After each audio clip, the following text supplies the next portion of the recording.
বন্ধুরা, আশা করি আপনারা সবাই সুস্থ আছেন, ভালো আছেন। আজকে আমি পনির বাটার মশলা রেসিপিটি আপনাদেরকে তৈরি করে দেখাবো। তো এই রেসিপিটির জন্য আমি প্রথমে পনিরটাকে ফ্রাই করে নেব। এর জন্য দেখুন আমি ফ্রাইং প্যানের মধ্যে অলরেডি তেল দিয়ে দিয়েছি, তেলটা গরমও হয়ে গেছে, কিন্তু পনিরটা কিন্তু আমি হালকা করে একটু ফ্রাই করে নেব। এখানে আমি 200 গ্রাম পনির ইউজ করছি। জাস্ট হালকা করে একটু ফ্রাই করে নেব মিডিয়াম ফ্লেমে। পনিরগুলো আমার হালকা করে ফ্রাই হয়ে গেছে। এবার এগুলোকে আমি তুলে নেব এবং তুলে নিয়ে আমি যে এখানে আগে থেকে গরম জলটা করে রেখেছি এর মধ্যে দিয়ে দেব, তাহলে পনিরগুলো সফট থাকে।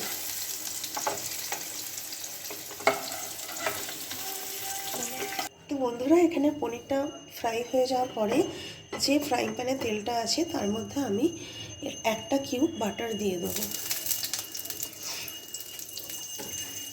বাটারটা দেওয়ার পরে কিন্তু আঁচটা একদমই লো ফ্লেমে থাকবে। দিয়ে বাটারটা মেল্ট হয়ে যাওয়ার পরে আমি সবার প্রথমে যেটা দেব,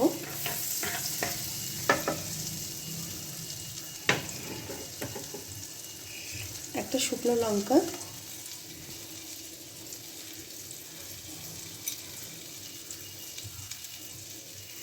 গোটা জিরে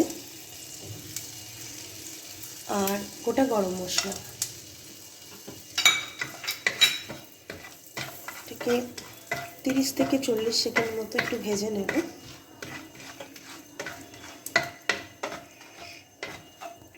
এবার আমি এর মধ্যে টমেটো যেটা কেটে রেখেছি, একটা বিগ সাইজ টমেটো, সেটা দিয়ে দেব। এর মধ্যে 1 চামচ নুন দিয়ে দেব আর হাফ চামচ মতো হলুদ দিয়ে দেব। দিয়ে এটাকে আবারও ভালো করে নেড়ে নেব।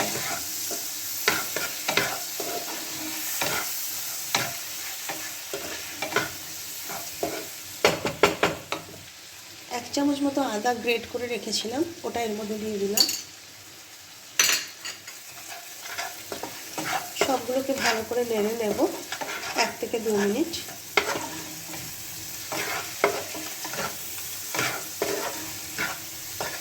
যতক্ষণ টমেটোর কাঁচা গন্ধটা এবং বাকি মশলাগুলোর থেকে একটা সুন্দর গন্ধ না বেরোচ্ছে, এটাকে একটু ভালো করে নেড়ে নেব।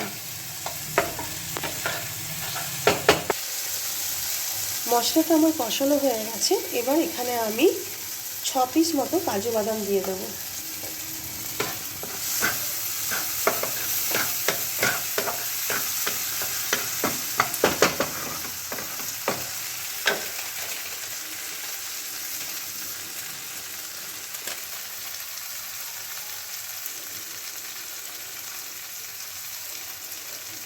এখানে আমি 2 চামচ পোস্ত দিয়ে দেব।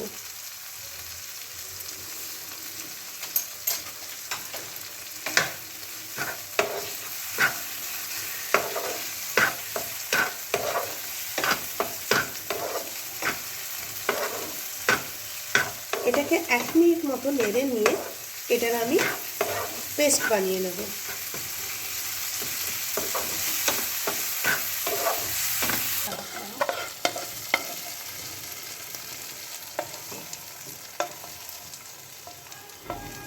তো বন্ধুরা, এটার আমি এবার ভালো করে একটা পেস্ট বানিয়ে নেব।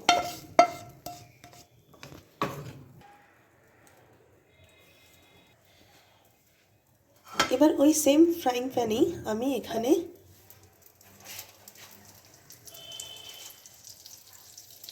1.5 চামচ মতো বাটার দিয়ে দিলাম।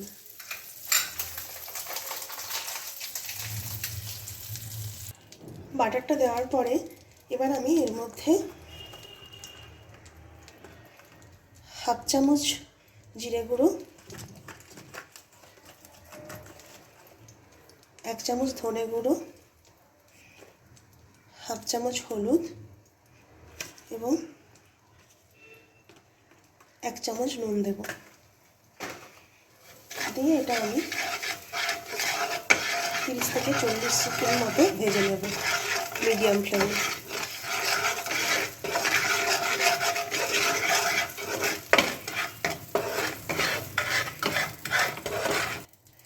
এবার আমি যে পেস্টটা বানিয়েছিলাম সেটা এর মধ্যে দিয়ে দেবো।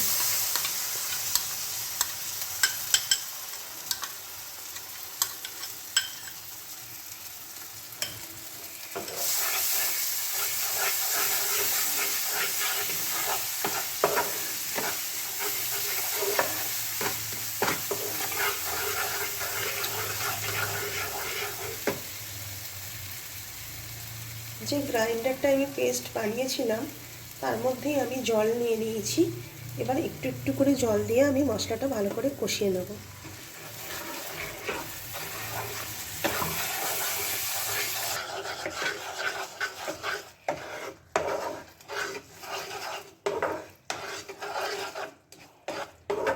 তো বন্ধুরা, আমার মশলাটা কিন্তু ভালো করে কষানো হয়ে গেছে।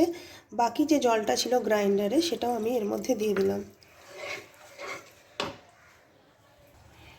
তো বন্ধুরা, এবার আমি পনিরগুলো অ্যাড করে নেব। জলটা দেওয়ার পরে একটা ফুট আসার পরেই পনিরগুলো আমি অ্যাড করে দেব।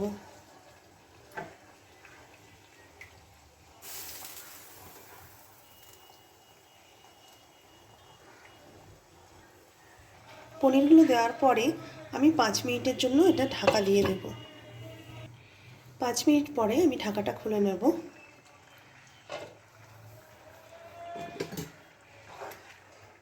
খুব সুন্দর একটা টেক্সচার এসছে এবং খুব ভালো একটা গন্ধ বেরোচ্ছে। এবার এখানে আমি 1 চামচ ক্রিম অ্যাড করব।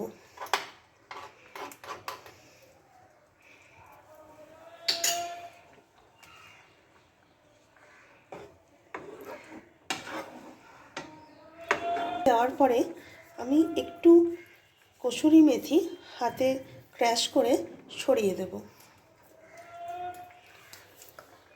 কসুরি মেথিটা আপনারা চাইলে স্কিপ করতে পারেন। এবার এটাকে আমি আবারও 5 মিনিটের জন্য ঢাকা দিয়ে দেবো। তো বন্ধুরা, 5 মিনিট পরে আমি ঢাকাটা খুলে নেব।